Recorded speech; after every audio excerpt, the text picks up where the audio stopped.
Hey guys, it's your girl aka geekxxchic, and I'm back with another reaction to Titans. We are now on episode 4, which is called Aqualad. I'm actually a little excited about this. He's one of my favorite characters out of at least the Young Justice version of him.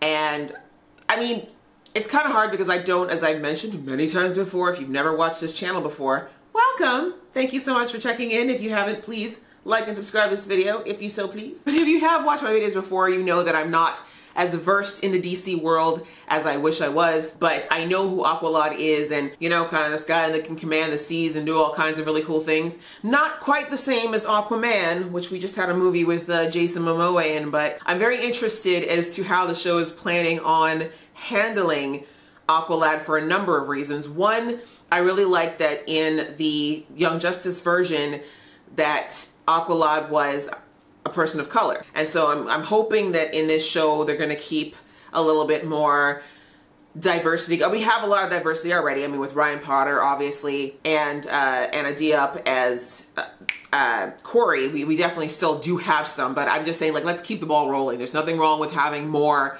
diversity. I'm also wondering how they're going to handle a lot of his powers and what he can do, because much like Gar, a lot of what Aqualad's coolest abilities would have to be CGI because they involve water and his ability to do things underwater and command things like that. So anyways, without further ado, let's get into this episode and see how our introduction goes. I'm hoping it's better than we had with the Rose episode and we actually get to see and learn about Aqualad, but you won't know until we watch the episode, so let's get it.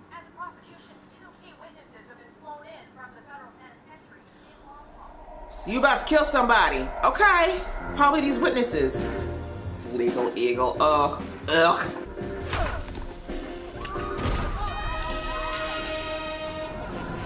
I mean, he kind of deserved it, but wow. Why would you put a big sign that says witness holding? Wait, tell me that. You ain't gonna get to finish that drink, sir. Even though this would have been the time to have it. Let him have a sip. Come on, you could have let the man have a sip. That's just petty. Little Salt Bay. Lasagna. Yes, looks like eggplant lasagna too. Okay. Oh, you've been busy. Okay. Hey, don't tell me. Eggplant parm with basil. I knew it was eggplant parm. So good. She already knows. Okay, so is this his ex? Don't ever let down our guard. Hey, losers! Okay, that in your face should have told you not to try to throw the first swing, but okay. Okay, alright. Water slapped. Now you wet and stupid. Just doing my job. A little tension there. Okay. Lantine's got skills. Not with the ladies. Boo! Is this supposed to be a burn? I'm confused. Hi, just because my door's open doesn't mean you should walk in. Anger issues intensify if left untreated. You ever consider therapy? Kind of like this nerd. I'm not one. Would your pedestal be so high without the insights from my spectacular failures? Probably not. One man's trash is another man's treasure. Hey! I like this guy. He's gonna die, but I like him. I'm not giving you what you want, you twisted fuck. Hey! I love this guy. The good news is that you only feel it until all of your nerve endings burn off, and then after that, it's just a futile effort, so. Oh, no. Come on, I want my Dick Grayson acapella serenade. Let's go, buddy. Let her rip. Let's make it happen. I'm ready. I'm ready. Now, two things that are older than dirt. Hey. Who didn't pay the light bill? Mr. Wayne. You like it? Wow, is this the time? Yeah, I think I do. That door is wide open is all I'm saying, but who knows? I mean, maybe there's all kinds of freaky things going on at Titan Tower back in the day. His helmet is so stupid! I can't. So did they kill Aqualad? Is that what we're seeing right here? Is this why they disassembled? Is because Aqualad died somehow? Maybe that's how we're gonna get a new one? What is all the fuss about? Your hair, for starters. What is up with that? This is about Garth. Next time, don't waste so much energy deflecting. Right? She's like, I know you, girl. My exhibit closes in 2 weeks. If you'd like to leave for Themyscira then, I'll make the arrangements. That's a good amount of time. Your hair is unreasonable, but you are not. I wanted to find Nemo. Oh, believe Are me. they allowed to say that? Pretty sure Nemo's a Disney property. He brought that clownfish for me. Oh, okay. Wow, that was deep. Girl, I love you so much, I bought you a clownfish. It's literally freezing to death in these temperatures, but it's for you, girl. Shut up, Sam. Look, it's like flooding a car engine. You keep pumping the gas, the more it floods. Take your foot off the pedal and wait. True facts. I've been waiting for Donna Troy since I was 12. So what's a little longer? Exactly. Are you about to ask him about Aqualad? Dick's gonna be like, seriously, when did this place turn into a Harlequin novel? She sanctioned you. What Jillian giveth, Jillian taketh away. Oh, girl, own up. She's pulling you? She changed her mind. Oh, you coward. You need to tell Garth. Lies upon lies. I just need to find the right moment. Like when my bags are packed and I'm literally 1 foot in the elevator. Break it! Break it, Dick! Break it! Break it! That pose! Sorry! He's like...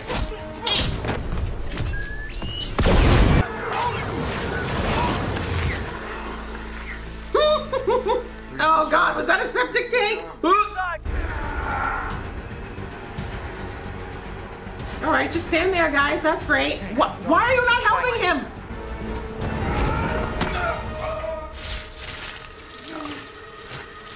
I thought that was in his face, but I guess that would have been too violent. What do you figure, Donna? One night of passion before you try to run away?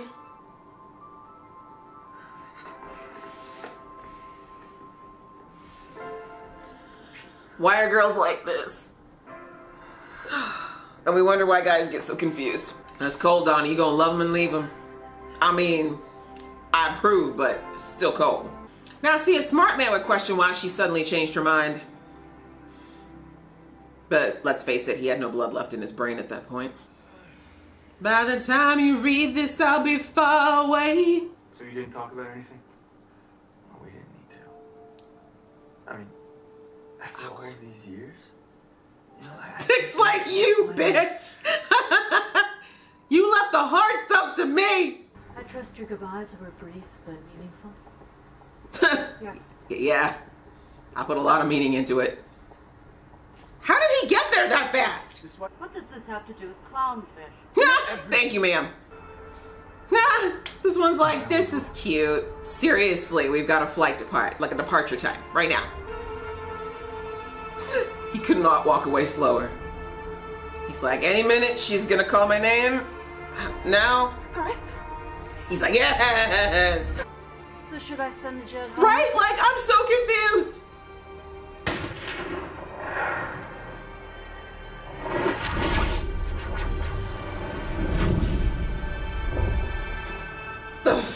How? What? So Atlanteans are not bulletproof. Yes, get him. I need to stay here.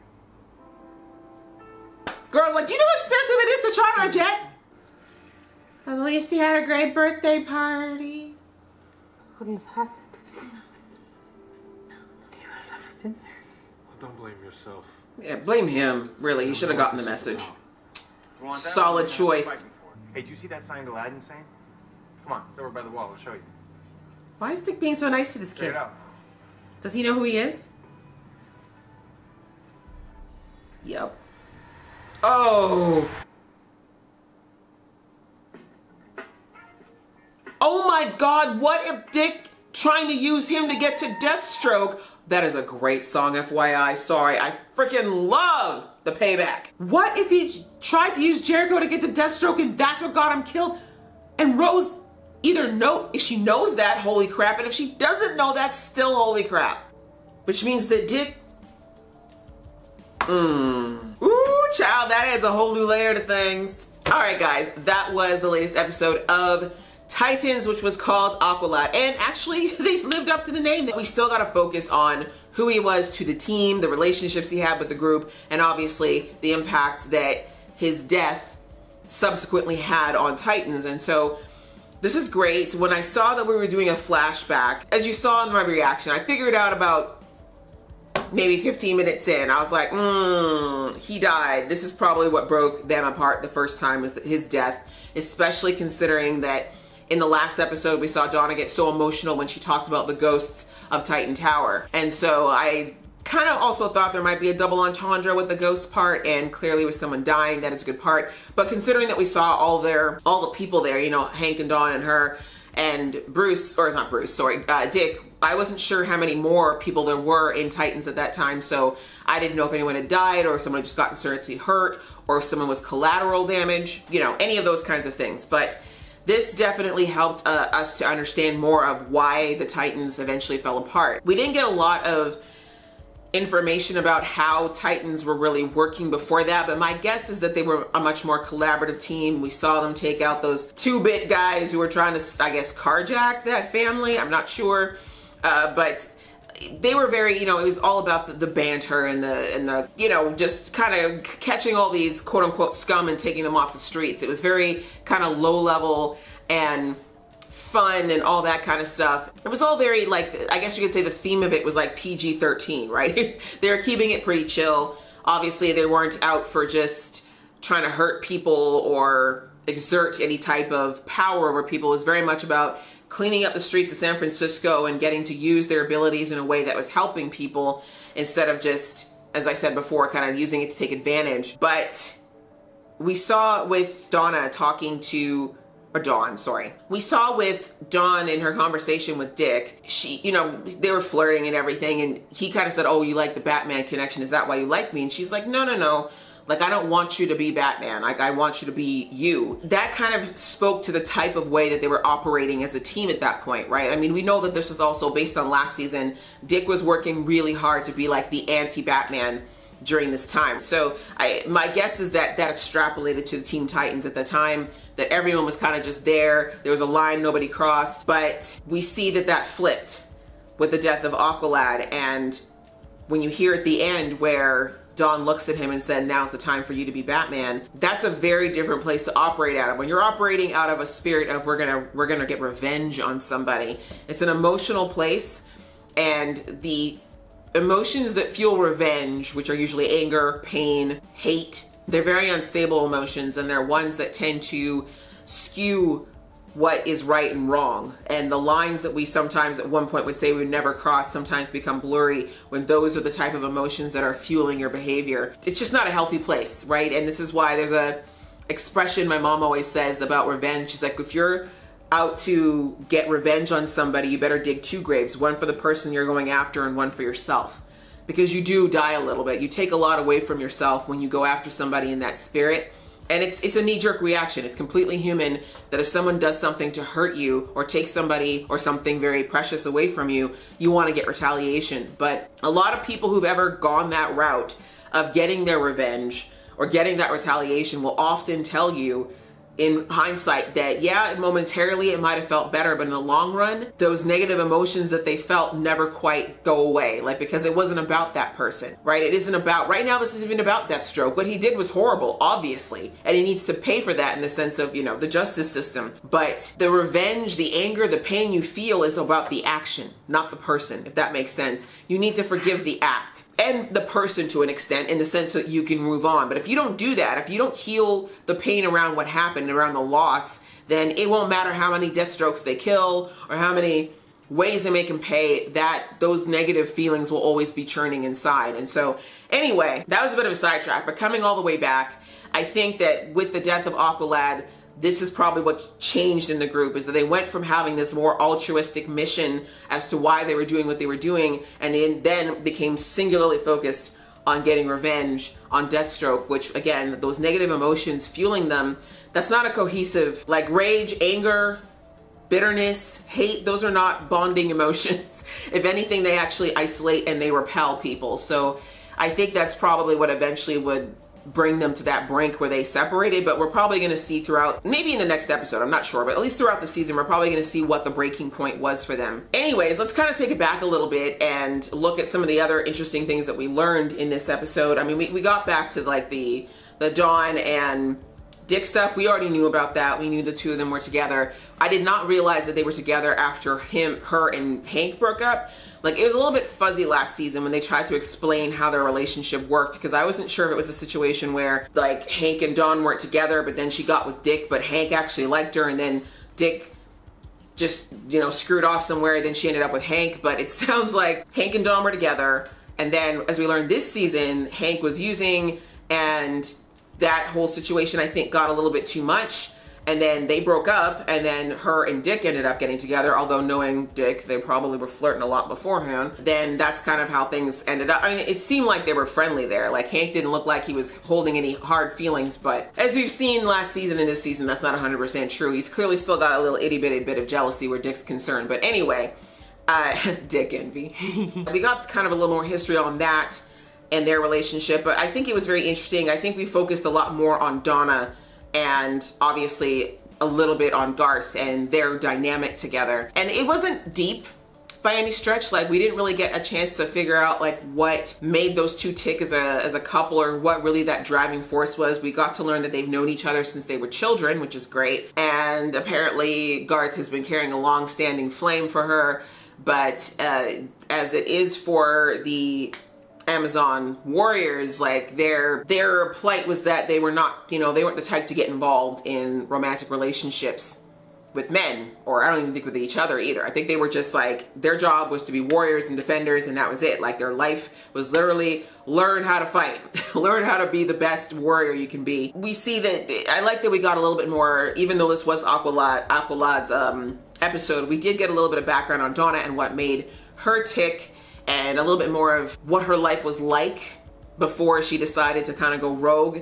And I kind of did wonder last season how she ended up like in New York, why she was doing these bounties as well as her art stuff and all this other things when she's supposed to be someone who's from Amazon, Themyscira, sorry. But now we kind of get that, we have that background knowledge now that she was supposed to be on a bit of a sabbatical, which I can see Diana wanting her to have, especially after you've seen the Wonder Woman movies and understand that Diana very much thinks differently than her predecessors did. But it was interesting to see that she was always struggling with that. I think being with Titans, she developed a new family with them.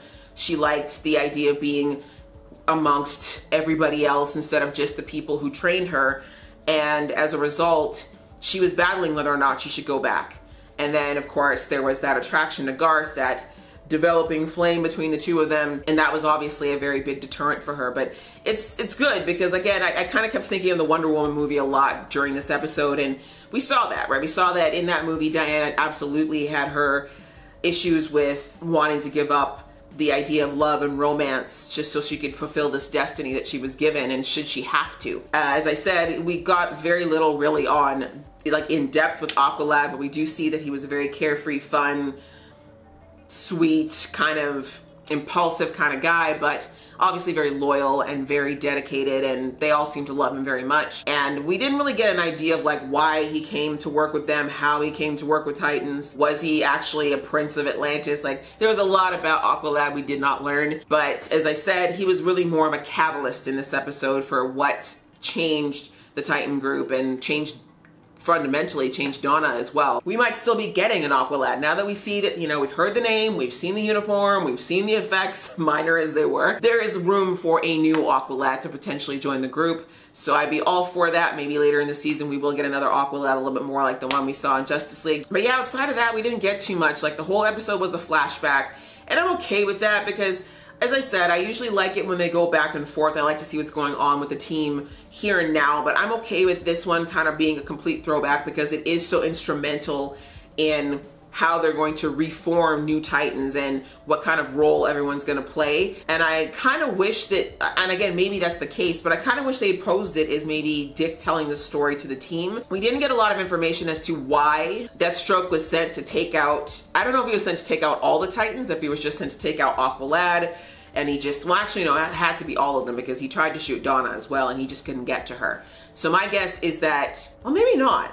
maybe he just was supposed to kill Aqualad, and the fact that she was there as a witness is why he was going to kill her. Either way, I'm interested to see whether or not they're chasing him and trying to bring him to justice is what eventually caused everything to go sideways, or if he actually was still supposed to kill the rest of them. But knowing the kind of person that Deathstroke is in the comics, from what I've seen, he would not have left the job undone. You know what I mean? Like, I think if he was supposed to kill all of them, he would have just kept going until he did. But maybe his objective was to break.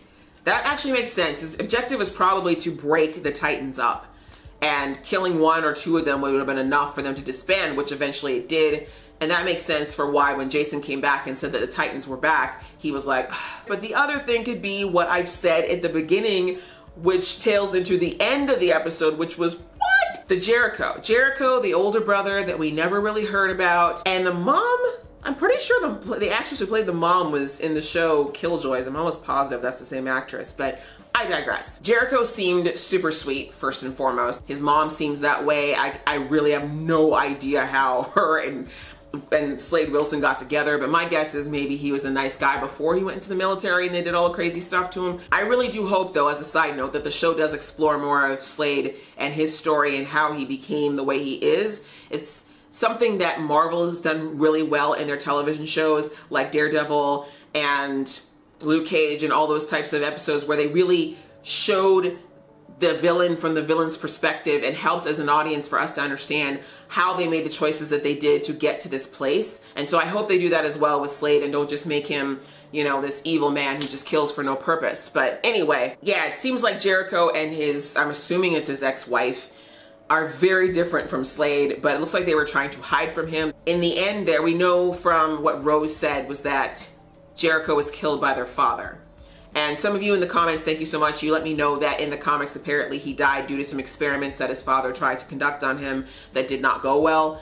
So maybe that's what they're going with here, but I'm almost wondering if in the show they're going to go a little differently, because we saw at the end there that Dick came into the record store, started talking about records, and I was like, I ain't never seen Dick with no records, so what is going on here? But we saw with that dark look he got in the end, it was reconnaissance. He figured out who could get him to Slade, basically, which is a very Batman thing to do, figure out how to get to your target. And who knows? We'll find out, I guess, in upcoming episodes exactly how far he went with using Jericho, but it's very sad because Jericho is completely, from what we can see, honest in all of this. Innocent in all of this. I don't know, my guess is, like I said, either there's two things that might happen here. One is that potentially Dick getting Jericho involved in their revenge plot somehow got him killed in the crossfire. I could see that happening potentially. Maybe Slade being the one who killed him because he was trying to kill one of the Titans and Jericho got in the way. Or it's a situation where, like it is like in the comics, where he gets Jericho back, but maybe the way he got to Jericho was because the Titans ended up compromising him in such a way that he was able to grab him and do what he needed to do, or whatever the case may be. But either way, Dick was somewhat involved, or somehow involved, with Jericho and this whole thing with his dad, with Jericho's dad. So that makes me put another huge question mark on Rose. And a lot of you guys commented in the Rose episode that you don't trust her yet, that you think she might be a spy for Slade. And I don't dismiss that. At this point, like I said, I have no reason to believe anything different, but this new information, potentially Rose knows, like maybe Slade has fed her all these years that it was the Titans, it was this group that got Jericho killed, and now she's back to get some revenge, but also to maybe please her father, because some of you told me some interesting stories about how she cut her eye to show her father that she was loyal to him and all this other stuff. Maybe that's what happened. Maybe she did that and said, hey Dad, I'm gonna take out the person that killed my brother. That would be a really cool arc to take if we see her go in with this idea that she's going to get revenge, but then figure out the truth, or at least Dick's side of the story as to what happened. Or, as I said, maybe she doesn't know. Maybe this is, we can play with the idea that she really is trying to go after her father and believes he's the one responsible, but has no idea that Dick did interact with Jericho or potentially pushed a situation where Jericho got killed because Titans were involved. Which again is equally as juicy, because why didn't Dick mention to her right away that he interacted with Jericho? Why didn't he bring up the fact that he and Jericho interfaced at some point? It just seems very strange that Dick would keep that information to himself. And how long does he plan on doing it? And is it going to be a matter of him telling her or her finding out? So Either way, it's gonna make for some juicy tea down the line. Overall, this was a good episode. As I said, it was nice to get that history, a little bit of background on the Titans, as well as seeing a bit more of what makes Donna tick the way that she does. I am looking forward to the next episode when we get back to hopefully present time. I want to see more of what's going on with the story now, obviously, because Corey is showing up at the tower, and I'm interested to figure out kind of what this link is between Jericho, Slade, and the Titans, and hopefully we'll get at least some of that answered in the next episode. What did you guys think of this episode? How did you feel about throwing it back and seeing how things went down? Which one of those particular scenarios regarding Rose do you think might be happening? Please put your predictions below. You know I love reading them and getting involved in that conversation with you. And if you like this video, guys, please click like, and if you want to see more from this geeky face, please click subscribe. Until next time, see ya!